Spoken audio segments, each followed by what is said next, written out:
Je vous propose à présent une pause studieuse à la découverte de la bibliothèque Carnegie de Reims.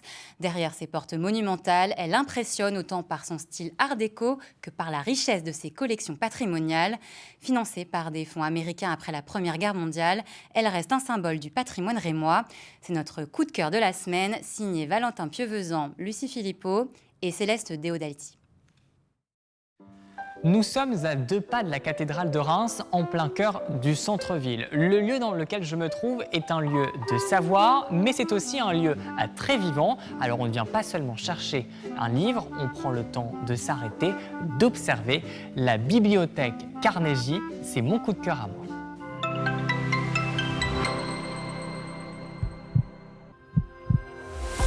Nous sommes dans l'espace de lecture de la bibliothèque. 50 places assises, accueil étudiants et chercheurs. Ici, on lit, on étudie, loin du bruit et de l'agitation extérieure.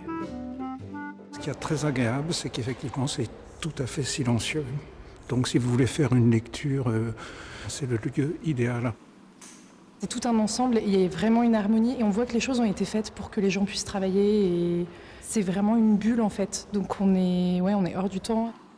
Le confort des lecteurs a été privilégié, notamment à travers la qualité de l'éclairage, pensé pour offrir des conditions de lecture optimales. On a différentes sources d'éclairage qui inondent la bibliothèque. Au-dessus de ma tête, donc une verrière zénitale qui est due à Jacques Gruber, un maître verrier de l'école de Nancy, un des grands verriers français du XXe siècle.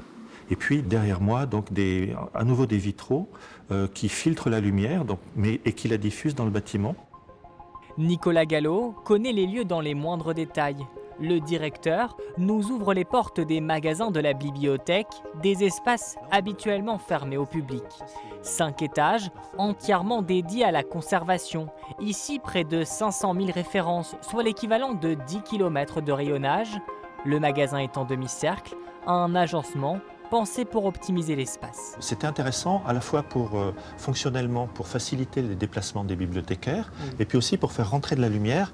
Vous voyez qu'à chaque bout de travée, il y a une fenêtre donc qui fait rentrer une lumière filtrée naturellement puisque pour la bonne conservation des documents, il faut à la fois pas trop de lumière mais aussi une température et une hygrométrie stable. Des collections riches et diversifiées, parmi lesquelles un fonds remarquable de romans policiers.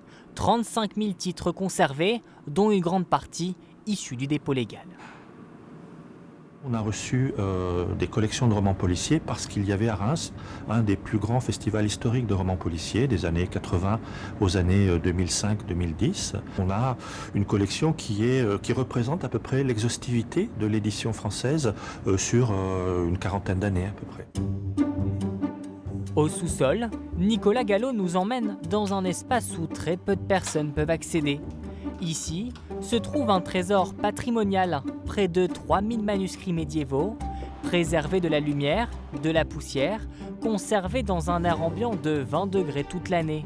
Des documents rares, parfois uniques, avec une valeur de plusieurs millions d'euros comme celui-ci. Sous nos yeux, on a un évangéliaire donc du milieu du IXe siècle. Sa richesse, c'est surtout le fait qu'il soit de provenance locale et qui témoigne justement de l'importance et du rayonnement de l'église de Reims à l'époque carolingienne. De retour à la surface. Donc là, il faut lever les yeux au ciel, quoi. C'est ça. La bibliothèque dévoile alors l'un de ses plus grands atouts dès l'entrée. Un chef-d'œuvre de l'architecture art déco, la lanterne, véritable pièce maîtresse du bâtiment. Qui est dû à Jacques Simon, un maître verrier rémois célèbre, qui a notamment œuvré pour les vitraux de la cathédrale de Reims, et qui symbolise lui aussi le ruissellement du savoir avec des petites perles là, voilà, qui symbolisent aussi le savoir qui ruisselle. Et il y a une pièce qui m'a particulièrement intrigué, la salle du catalogue, des dizaines de tiroirs alignés, remplis de fiches par milliers, un labyrinthe de papier où il est parfois difficile de s'y retrouver. Chaque petite fiche, on a le nom de l'auteur, son prénom, puis le titre de l'ouvrage, la date de parution et le plus important, donc la cote, l'élément qui permet de le retrouver dans nos collections.